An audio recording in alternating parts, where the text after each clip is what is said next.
Welcome to the pod. Thank you. Happy to be here.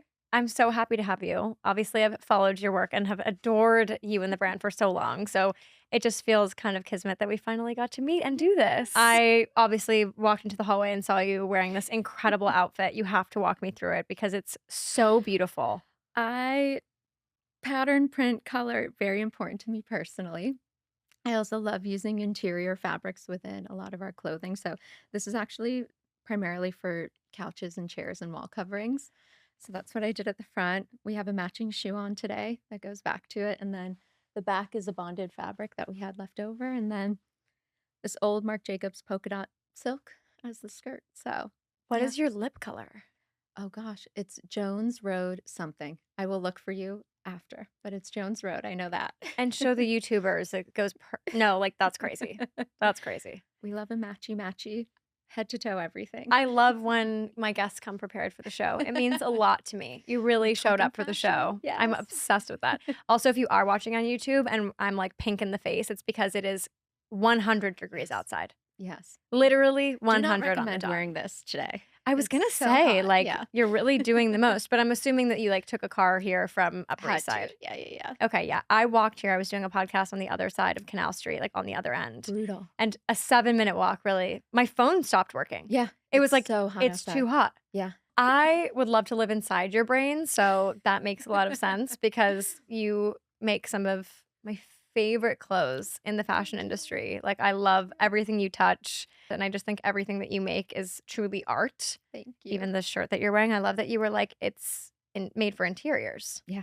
We're always trying to turn things on its head. And I think we're having fun while we do it, which is super important to me. I've been in the industry for over 15 years. So to be able to really spend time on each creation and make it really personal, I think that people can feel that in the clothes. It's like this was a lot of thought and care was put into each piece. So, And you yeah. have this beautiful like contrast collar on. Yes, I forgot about that. Yeah, please don't forget about that. Is that a separate piece? No. No, No, I can see it's it. very Okay. intentional. It's attached, but we did raw edge on it because I wanted there to be like something a little gritty. I was like a little weird to be in our pieces, so a little bit of a raw texture up here. It's so So good. thank you. If you're listening audibly, I highly recommend you go watch this on YouTube because it is probably my favorite outfit worn on the show thus far. Thank you. Anytime. So, as I mentioned, big fan. I've been following you for a few years. I think my first one of piece was like in 2021. Yeah. I wore it in Milan Yes, and fell that's in right. love. Oh, I forgot about that. Yes, it was the bronze skirt. It was, yeah, and the bra and Yeah. the skirt, and it was like, it just felt so me and so fun. I Yeah. love the way that you design, and Thank you. so a longtime fan. Yeah. And I would love to hear the origin story of one Yeah. of. So we actually launched in 2021. So you were like really one of the early adapters to Yeah, the brand. I think I was wearing, You wore the blue dress too. Do you remember? It was like a oh blue column dress. my Yeah, it looked so great God, on I you. forgot about that dress. I wore it to a sustainability award Yes, show. exactly. That dress was magic. Yes, it was That beautiful was, on you. I have never gotten more compliments. People were coming Shoulder up to me. straps. Yeah. Yep, and it had the belt, like Yep. kind of like the We empire love a waist matching belt. belt. Oh Yep. my gosh, Yep. that dress was so good. So yeah, basically I've been a long time fan. Yeah, Um, from the beginning. please tell me more about the origin story. So we launched the brand in 2021, but the idea had been with me for a really long time. I started in the industry 15 years ago, and I think over the years I really started to notice how wasteful the industry was. And I think I was also noticing a lot of change in quality and craftsmanship being less important and sameness becoming more important. I think when, we look to the luxury houses for inspiration and also they kind of guide what's happening within the industry. They're very, culturally relevant and it all started to look the same and kind of made me sad in a lot of ways that we're over consuming, we're overproducing, and we're all starting to look identical to each other. And that had been with me for a long time, and I think I was never truly sample size, so I also loved the idea of making things that just fit people. It didn't matter what their measurements were. So kind of taking all these things and with all the brands that I worked for, I was responsible for the raw materials. So I had these amazing relationships with mills all over the world. And when I reached out to them with this idea, I was like, I want to buy up your leftovers. Like, what's on the shelves? They're like, Patricia, no, like you design the fabrics. Why are you buying our leftovers? You can just create your own. It's like the idea is to use what's already out there.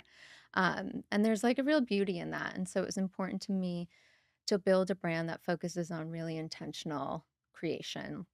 And so everything's made to order and made to measure using deadstock fabrics from all over the world. And we produce in New York, which was really important to me too. It's where I'm from, but also it's really important because the product is the quantity of fabrics we're working with are finite. So you can't really screw that up. You've got one shot often to cut the fabric. So we wanted to keep it really close to home and really make craftsmanship a focal point in New York, which it's often not.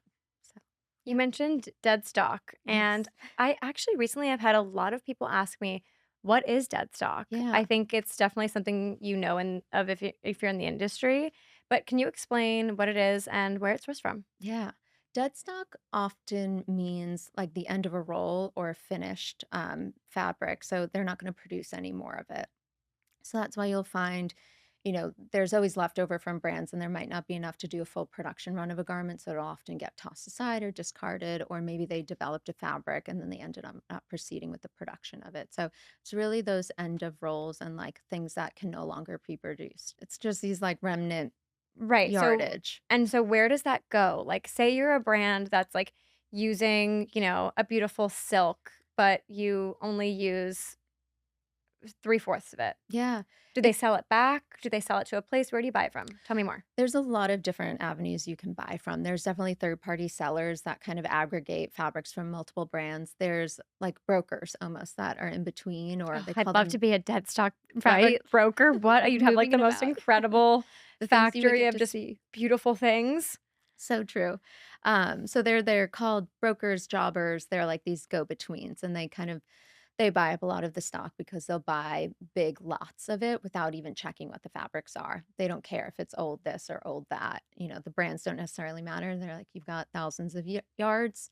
Great. We'll take it and we'll sell it to other people. We buy a lot directly from the mills. So what will happen is they'll develop textiles for brands over the years and they might cancel it. The artworks are from their archive. So they end up just sitting on it, and I prefer to work that way because I love to know the true provenance of where our fabrics come from. But it really just depends. Like sometimes I buy fabrics on eBay. I go to antique shows and I buy Mhm. fabrics. There's so many different lanes you can go down. Um, a lot of brands have VIP areas in their stores. So the brands might send fabrics for their VIPs, and then there'll be some left over so that ends up going into a store in New York City. Like you'll find random Tom Ford, Valentino, like all these brand name fabrics, and it'll just be enough to make a skirt, a top, a little something out of it, but it's usually left over from like a VIP project. But that's so interesting that you're saying these third-party people don't really check a lot of the time. So could you end up in a factory or, like, in a store that has, like, both dead stock from Prada and, like, Ralph Lauren? Like, Totally. you could have a wide range. You would from Totally. anything. I mean, there's many times where I'll get a fabric in and I'm like, this feels so familiar. And I'll stare at it and I'm like, you're gonna figure this out. Now with the reverse image search, everything's much easier to find out. Yep. But when I started the brand, that wasn't as useful of a tool. And So smart to use that, by the yeah. way. Oh, now it's my go-to. But I remember looking at this old fabric and I was like, what brand is this from? Like I knew the mill actually, which is funny. Like I can often identify who made the fabric just based on some characteristics of the way it was woven. But I couldn't figure out the brand. And like Leandra came into the studio. It's actually the bra fabric that you wore with the yellow velvet skirt Yep. in Italy. It was an old Celine fabric.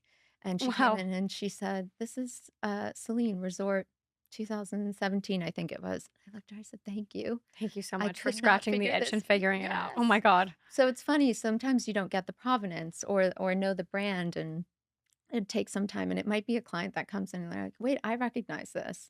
So that's also really fun, is because a lot of them come in and love to play the guessing game. We have a huge wall of fabric with all the swatches on it. Okay, is that old Dries? Wait, that kind of reminds me of that Valentino collection, and they're, like, trying to figure out and piece together where they might have seen the fabric before. Yeah, I'm gonna move into your Yes. atelier. Yeah, that sounds like a dream Yes. wall. It's fun. It's very colorful and very interactive. You're supposed to touch and play with it. It's amazing.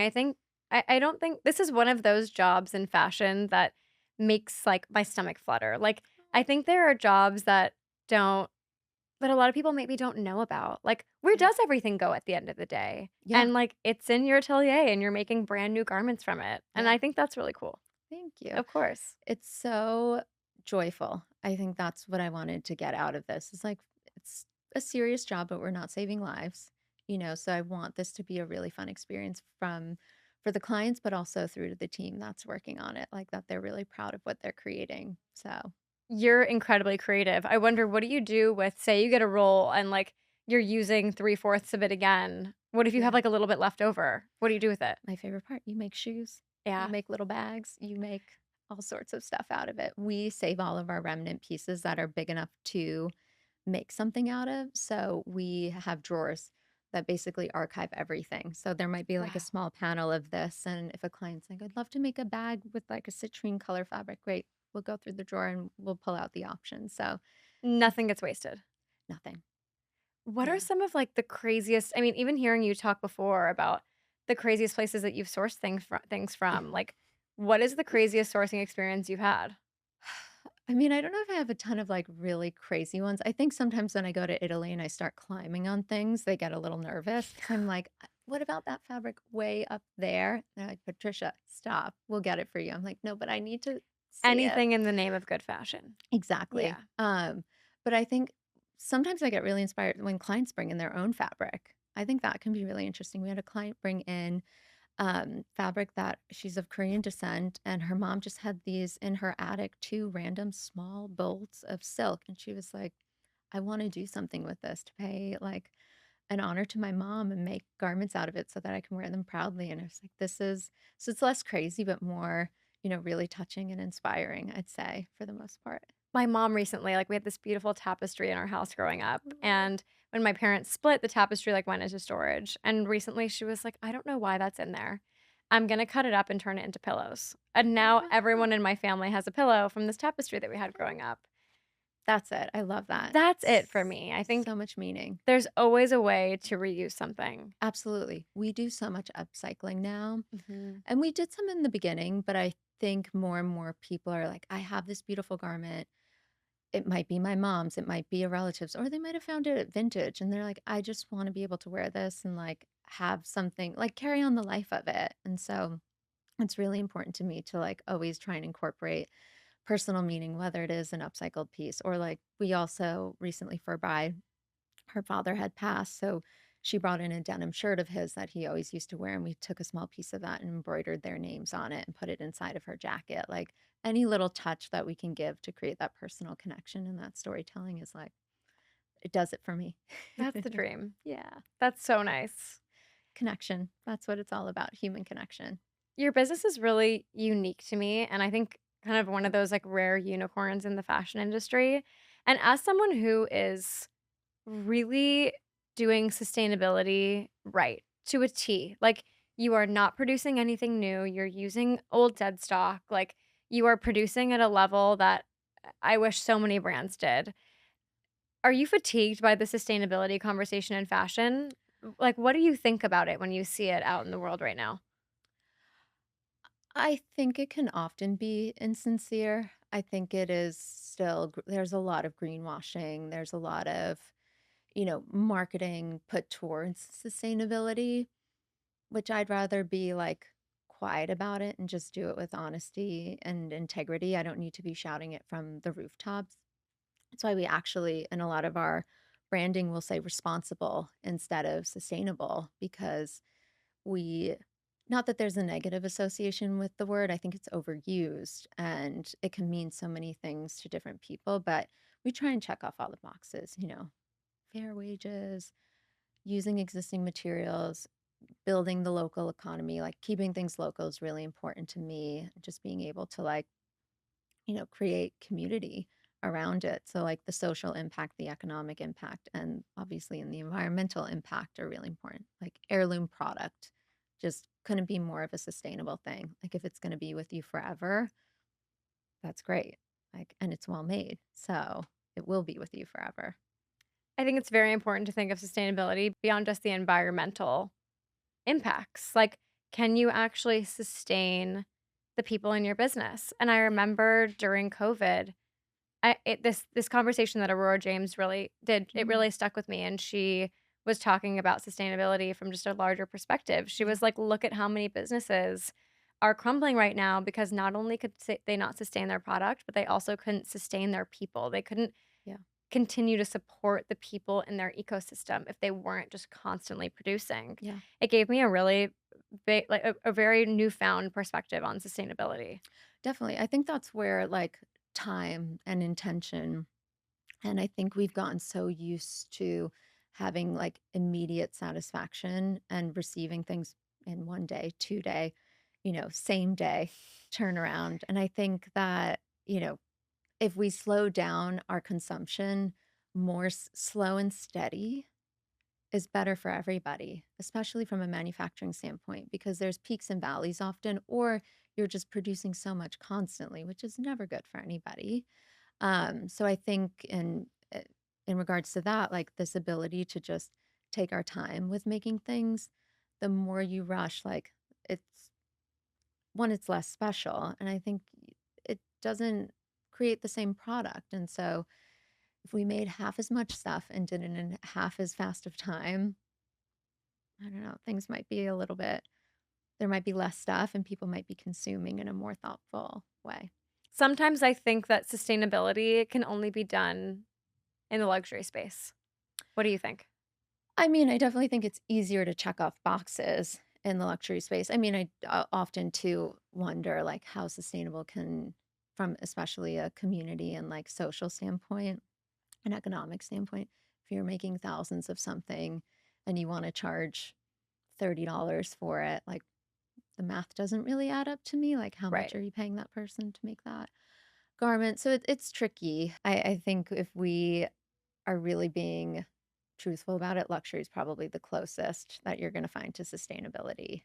And there's still, issues within the luxury industry. There's overproduction. I read in Business of Fashion that LVMH produced over $1 billion in leftover inventory a year. $1 billion in leftover inventory? How?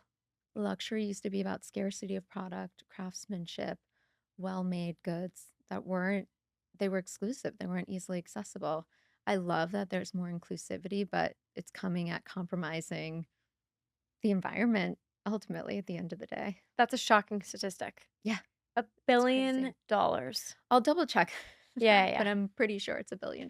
Regardless, even if it's somewhere even up there, Yeah. like that is such an excess of goods. And where do they go? Right. That's always the big question. Something that I'm always thinking about is like, we don't want inventory in our space. We don't have inventory. We make samples that people can try on and we call them suggestions. We want people to be inspired by them, but then put their own spin on it. If we had inventory, like, I, it just is so counterproductive to me. Like, I want people to be inspired and creative and collaborative. I think the luxury brands could start to do a little bit more of that, or at the very least, maybe they don't need to make all of those pieces and like offer things in a little bit more of an exclusive and a tight knit way. My biggest qualm is like, why are we still having 60 look collections go down runways? Yeah. Like, Yeah. I don't need 60 looks. Right. Like, it drives me Edit. nuts. I'll be at a show and look, like, I'm so grateful to be there, but Sure. 6 minutes of looks, and I'm thinking about all the buyers that are there Mm-hmm. that are maybe selecting 10 to 20 of those pieces Right. at most. Yeah. Like, even the smaller boutiques are maybe picking 5 to 8. Yeah. Like, we just don't need that much twice a year from a brand. We just don't. Like, Yeah. scale it back. Exactly. I think having more of a tight perspective, I think people will appreciate it more. We're overwhelmed, we're oversaturated. It's made it, I think, harder for people to have their own point of view because there's so much choice. There's a perfume brand that I recently started or stumbled upon called Serviette. It's very niche, and he posts these great reels. And one of the reels, he talks about the lack of discovery now and more Hmm. about how we as consumers and people, we have to filter more and edit Yes. more and how overwhelming that is. And it really stuck with me because he talked a lot about the friction in discovery where you used to say like, do I like this? Do I not like this? And now it's just about being there first. I found the brand first. I've worn it, toss it aside. And it's so fascinating, but it's so real. It's like you want to be there first and not actually there because you actually like it and you're interested in it. And so I think that that just comes across in all product categories and the way that we consume nowadays is just, I need to be there first. Who cares if I actually like it? I'm in, I'm out, and I move on. And that's contributing to how these brands operate. It's just constant consumption of what's new, what's cool versus establishing your own kind of niche of brands and like what you're actually interested in developing your personal style more and just having a tight curated wardrobe Yeah, we have looks. way too much choice today. I go on a website and I'm sifting through 60 Yeah. pages of clothes. But do you find anything you like? No, because I'm seeing too much. Yeah. I bet you if it was half that, I'd be like, okay, I liked this. Maybe I liked this. But for Yeah. me as a shopper, when I see too much, I can't figure it out, Right. which is actually why I really appreciate when I go on your website, there's no e-commerce, We get in nothing. so much trouble for that. I actually think it's really smart. I agree that it's more about the concept versus like, oh, and I like that you just said it's a suggestion. Yeah. I think Yeah. that's really interesting, especially from like a customization perspective. It's like, here's your suggestion, but you can build on it. I'm not going to sell you my preconceived idea of the piece. Yeah. And that's where, you know, every client who comes in, their experience with us is different. Someone might come in and say, I love that shirt. I just want that shirt. It's Right. great. Cut and dry. Done. Yeah. Someone else might come in, wait, I can do that shirt in a different fabric and I can shorten the sleeve and maybe I do it collarless. Yeah, I want to do that. Great. As long as we create something that they keep reaching for in their closet, then I feel like mission accomplished and Yeah. that they're excited about. We also don't do any transactions in person, which really weirds people out. I send them home with swatches. We send them a recap and then they think about it. They're often taking out a credit card. They're like, can I pay for it? Nope. Go home. Think about it. Think about it. Make a conscious choice to buy it or not buy Exactly. it. Right. And like 9 times out of 10, they still want it. But there's been a few times too where they go home and they're like, you know what? You were right. I have 10 red dresses in my closet. Maybe I'll do it in the blue instead. Like, good. I'm glad you did the homework. What a novel concept this is. I wish every store did it. Because I think people aren't, they're just trying to close a sale.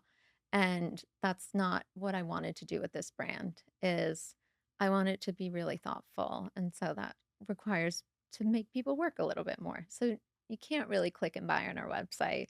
You have to come in person. Will that change over time? Probably. You know, I think we do want to make it a little bit more accessible because that's also important to me is that we're approachable.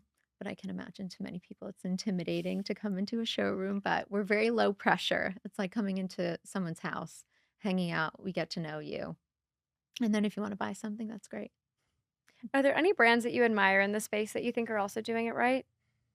I mean, I have to give Gabriella Hearst a lot of credit. Absolutely.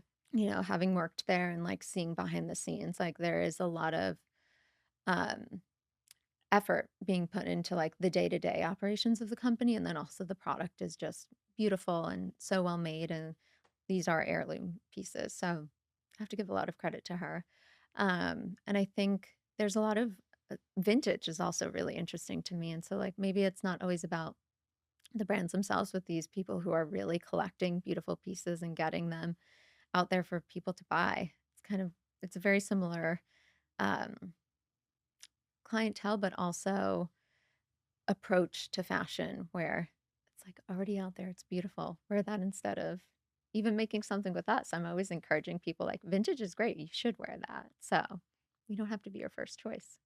You mentioned earlier that you don't do sample sizing, and I just love to hear how unconventional you are across the board. You don't show on the fashion calendar, you are seasonless, you don't Yeah. launch quote unquote quote collections, you don't do sample sizes, and even Gabriella Hearst does all that. So I wonder for you why that choice, but also why do you think more brands are not doing it their own way? I think if you want to be really present in the industry and go about it. There's a traditional way for a reason. You get on the calendar, you get reviewed by the publications, you get pulled by the stylist. Like there is almost a formula to all of it. And I think that I wanted to exist in this kind of gray area between fashion and, I'll say like a couture space or an atelier space. Like I didn't want to follow all of the traditional and, as you said before, conventional rules of how to operate a fashion brand because I had a lot to say about it. I wasn't happy with how we were operating. I think I'm also disappointed. Like during the pandemic, brands had to adapt a lot, right? They had to make those smaller shows. They had to be more edited. They were doing buy now, wear now. And what did we do? We reverted back. The second it was okay, everybody kind of reverted back I to, was really hoping we would stick it yeah, through at some point there. no, and we didn't. And so I think for me, I really said like, what do I want to counter? What do I want to be a reaction to? And so all of our choices are based around that. Like what is a not really just a different way, but what way feels right to me to operate this. So it gives me so much joy when any client comes out of the dressing room and they're like, I can't believe this fits or this zips because I've been in that position where I'm putting something on and I'm like, oh, this brand doesn't fit me, or I don't look good in this. Like it gets really tough after a while when you can't shop off the rack or you never find things in your size. We had a client in the other day and she said she's busty. And she said, I've never been able to buy a jacket that closes. And I said, well, here we are. And we closed her jacket on her and it was emotional. She Wow. was like, wow, it seems like such a novel thing, but I think because we are working so one on one with these clients, it was really important to me that everybody who comes in has something they can put on and feel excited about. So there was no question. It was like, yep, we're not doing sample size, we're making things in a range of sizes. And it's also from, not that we do a ton of celebrity dressing, but the celebrity stylists we do work with, they're like, it's so refreshing that you have options and you're not just making things in one size. And it seems to me like a yes, of course, like why wouldn't we do that? But yeah, to your point, so many brands still just make, sample size 2, 4 zeros. And once in a while you'll get, the more inclusive brand, but it's still common practice to have them all for your 5'10" model size going down the runway. What does that look like for you though in terms of like scalability? Like how far can you Mhm. go with it? And also even from a price perspective. Obviously we were talking earlier, the more you make, the cheaper it Of gets. course. There's obviously a barrier to entry to coming into one of. Like Yeah. what does that look like for you when you're thinking about your customers and where the business goes? Yeah. I mean, it's a question we ask ourselves all the time. We talk about, do we go into more wholesale? Do we, are we more present online? What are we trying to do? And I think for now, if there was a way of scaling this in the way that I find without compromising on values, probably be more of like a satellite atelier. It could be somewhere where more of our clients are and they can come in and have the one of experience in, a destination that's more convenient for them. But I just can't compromise right now. So scale, there's an ability to scale. I think we can eventually hire more people. We've grown 200% year over year. We've got Wow. our own atelier in our building. We're bursting at the seams, so we kind of need more room. So it's happening naturally, and I think that slow and steady approach is really important to me and not compromising on those values. I don't need to be making a lot of stuff. I don't need to be a $100 million business. That's not interesting to me because that certainly means I've compromised. So I think figuring out what that sweet spot is that's manageable is important. So yeah. It's interesting to see.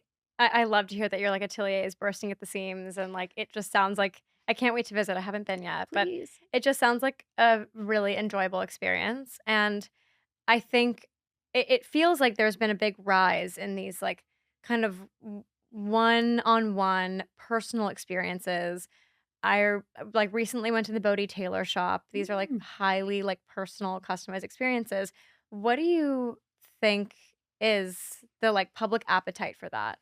I think it's growing, like you said. I feel we had some early adapters in the beginning who really caught on. And then we've had people who've waited 5 years to book an appointment with us. They come in, they're like, okay, I'm here. Now I get it. And then people certainly become like addicted to it in a way. They're like, this is where I only want to shop. I think people want to not look like everybody else. A lot of our clients, especially in the Upper East Side, they're going to the same events. And so it's important for them to feel like they know when they go to it, they're not going to bump into somebody wearing the same thing as them, which has happened and will continue to happen.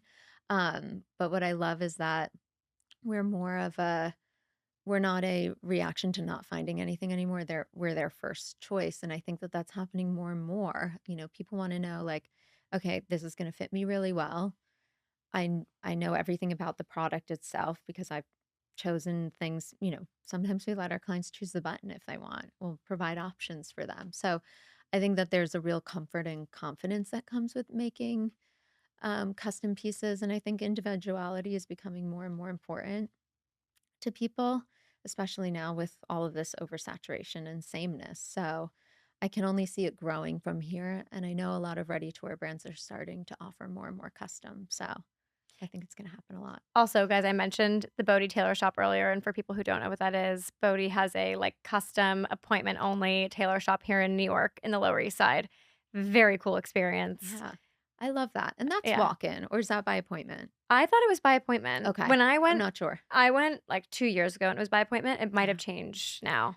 So, if we're being real, the custom experience isn't for everybody, both from a creative standpoint. I feel like even, I've tried to do custom things before and I Yeah. end up crashing out because I'm Yeah. like, I don't It's a know. lot of work. It's a lot of work and you Yeah. really have to, in my opinion, have like a vision Yeah. and also patience to see it all the way through. But second, obviously financially, it's a huge Yes. investment. So I'd love to hear your best advice for people who maybe want to customize things from home but aren't able to afford the price tag of Yeah. going to a place like yours or maybe like a Bod Taylor shop. Totally. I think just alone having things tailored, like go to your local dry cleaner, tailoring things to fit you better can be life changing. Also, good underpinnings. People often undervalue. Go for a good bra fitting. Like that can change the way all of your clothes fit and feel. And Yes. you'll have a bra for a long time. Like it's a worthy investment to go get that like well fitted bra. And then I think that simple tailoring, it's like the reproportioning of something. You'll stand a little bit taller. You'll look a little bit better. So, maybe you can't afford to do the full custom route or even the made to order, but the pieces that you do have, like even refreshing them by updating some of the fit and the construction Oh, I've can like have you taken tailored. sleeves off of things. Like Exactly. I've raised the cinch on things. I think you can get really creative with a great tailor to make things that feel Absolutely. more like you. Absolutely. There's small tweaks that can go a long way. You don't have to have everything made for you.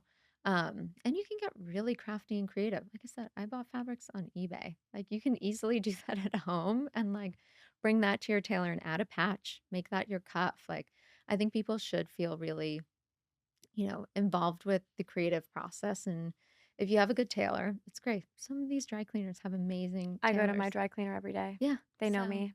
yeah. They have stolen my bank account at this point. It can also get expensive depending on what you wanna Yeah, do, you have to be but really specific with what you wanna tailor. yeah, Make sure you're gonna wear it. If you're gonna tailor it, make sure that it's something you're wearing for the long run. exactly. That's where, people who buy a lot of their daily wardrobing pieces with us, we have a wonderful client and she was like, "I'm struggling to find a pant that's like a workhorse pant for me." She has a tiny waist, she's fuller in the hips, and then muscular in her legs. And she's like, I just want a really great pair of pants. She's making 5 pairs right now because she's like, I need them in multiple fabrics. I'm going to wear them every day. We did a test pair first. She's like, these are my favorite pants. I'm ready to move forward with others. And so I think just figuring out what your fit is too and like leaning into that is really important because again, it's flattering. It looks good and like you just are more confident when you have pieces that fit you really well. So I think it's an important thing to really look at fit and not just the novelty elements of a garment.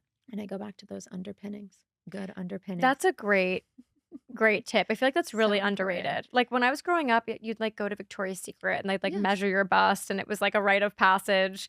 But, like, who's doing that for us now? Well, Like, exactly. I'm probably not going and doing that at Victoria's Secret, Well, but because it was traumatizing in some ways. a little bit. It was they, like, did it in front of everybody, and I'm like, "Can we not Yes. put this ruler And like around you my bust? kind There's, of like, don't fit people in into it here." at the end. You're like spilling at the bottom or the top, or Well, it's they really always gave you, padded. like, a little oomph, you Exactly. know? It's And like a 3-inch thick pad. even now, transparently, like, I think I wear a bra that's too big for me. Like, I Probably. don't think it fits me well. Yeah. You're not alone. No, I know. I'm from a generation of Victoria's Secret Exactly. We're like overdoers. hiding from getting a proper bra fitting. Yeah. I'm Um, putting that on my to-do list. yes, I force clients to go. So smart. And we do, if we make them a corset, especially because we build that bra in. If that bra fits them really well, It that looks becomes our great. base. Yeah, exactly. And then Yeah. their shoulders are back. They're not worried about spilling out of the cup or Yeah. Is my bad posture because I'm wearing the wrong size bra? often. Yeah. I had a client, again, keep going back to these clients, but young girl, graduated from Berkeley, incredibly smart and talented, about to go into the workforce. Mom was treating her to a couple of looks. We were trying on things in the studio, and she's like, nothing looks good on me. I look in her shirt and I'm like, well, it's because you're wearing a dry rotted lace triangle bra. And I like yank it up and I pin it. And I say to her, is this starting to look better? She's like, yeah. So I sent her to go get fitted for a bra. She came back in a few weeks later. She looks, and it's not about weight. She looked 25 pounds lighter. I said, Wow. I'm sorry, what's going on? She's like, these bras show people that I have a waist, because it was all just hanging out. And now she's like lifted and supported and she looks great. And her confidence is completely changed. Yeah, let's have a bra revolution, guys. I gotta go Please, back in there. please. It's crazy. What's exciting you right now? Like, what is there a project you're working on? And then also, what's exciting you about the future of sustainability? Like, what do you think chapter 2 or the next chapter should look like?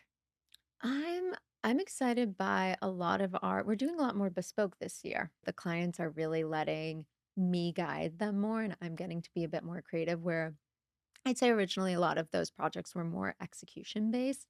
But I think people are really trusting us and trusting the vision that we've created. And so I'm getting to sketch into my ideas, my direction a bit more. So I'm really excited about that. And from a sustainability standpoint, I mean, I loved seeing, you were asking about brands that are doing it right. Like I loved seeing Miu Miu doing like more upcycling. That to me is great. Did you see that Chanel just launched a recycled materials business? No, Yeah, so that's it's awesome. it's not even a program under Chanel. It's a separate business entity that Chanel owns. Oh, this is It's awesome. called Nevold, like never old. Mm, And I guess that their hope is to right now, I guess that they're incorporating recycled materials into their tweed. And great. then their classic Chanel slingback, the heel of it is actually Hmm. made from recycled materials. Great. And they're hoping long term to be able to take those materials and then be able to sell them to other businesses too. So Great. not just use them at Chanel, but also hopefully sell them to other luxury businesses. I think that's so incredible. And I found, one of the biggest things in sustainability is not to gatekeep.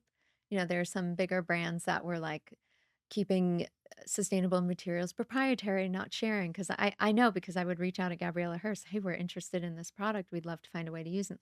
Sorry, it's exclusive to so and so brand. And that's the antithesis of sustainability. Like we need to information share and resource share as much as we can. That's why I'm not shy. If people want to know what mills we work with, go see them if you can. Like I want people to know about it and other brands to work with them.